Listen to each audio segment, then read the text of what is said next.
कटकर चौद्वार भाईचारा वैद्येश्वर मंदिर चुड़ाखिया बजार एक स्वतंत्र स्थान आठार सौंदर्य वृद्धि करे वैद्येश्वर मंदिर ता संग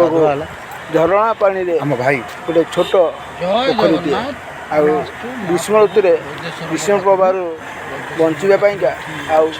खुशी मजा नापा सुंदर पोखरीटे चलतु आम देखा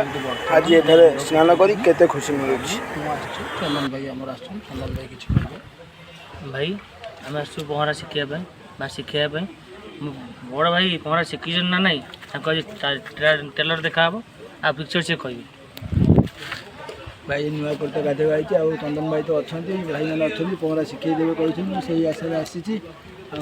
भाई मैंने केमती कौन भाई टे पहरा शिखी पानी भर कह आज्ञा आपन को टेकी धरा आप पहर